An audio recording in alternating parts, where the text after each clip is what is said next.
नमस्कार, वनिताज किचन मस्त खाऊमध्ये तुमच्या सगळ्यांचं खूप खूप स्वागत आहे। रोजचं पीठ मळण्याचा आणि चपाती करण्याचा आलाय का कंटाळा? तर चला आपण आता बनवूया आज गव्हाच्या पिठाचे धिरडे किंवा घावणे ज्याला म्हणतो, किंवा सोप्या भाषेत म्हटलं जातं तर डोसे। तर चला त्यासाठी काय काय साहित्य लागतं आणि ते झटपट बनणारं आहे आणि काय काय साहित्य लागतं ते एकदा आपण बघून घेऊ। तर आपण इथे एक कांदा चिरून घेतलेला आहे मिक्सरच्या भांड्यामध्ये, हिरवी मिरची, आलं, लसूण आणि कोथिंबीर असं वाटून घेतलेलं आहे। तर आता आपण ह्याच्यात गव्हाचे धिरडे बनवणार आहोत। तर गव्हाचं पीठ मी ह्याच्यात 2 वाटी घालते आणि त्याच्याबरोबर अर्ध्यात पाऊण वाटी आपली तांदळाचं पीठ घालते।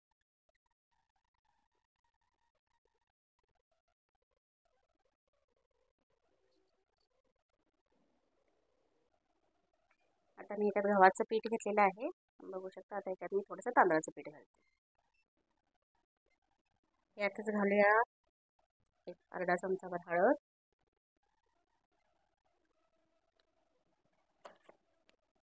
चवीनुसार मीठ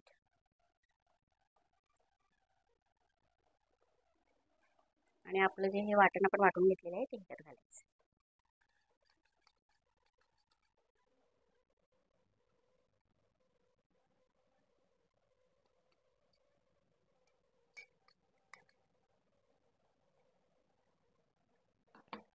आता आपण ह्याला चांगलं मिक्स करून घेऊ आधी।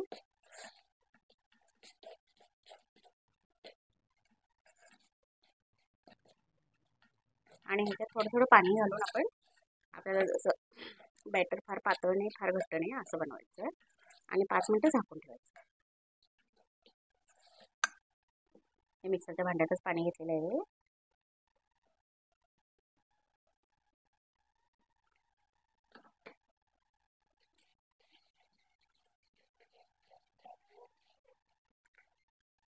हे चांगलं फेटून घ्यायचं, गाठी होता कामा नये।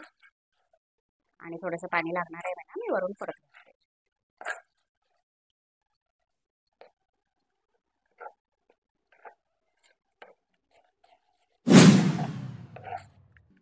जसं पाण्याचं प्रमाण वाटेल तसं तुम्ही घालत जावायचं।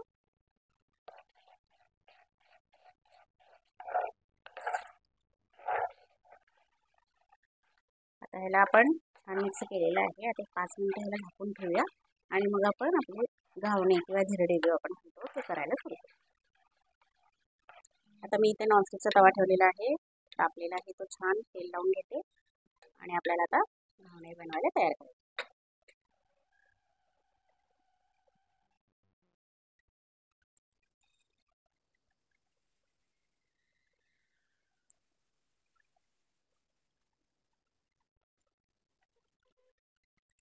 थोडंसं मीडियम फ्लेम ठेवायचं याचं।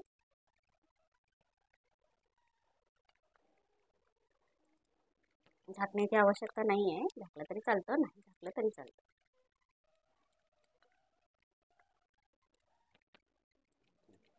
आता आपण साईड सगळी सुटली का बघूया आणि परतून घेऊ।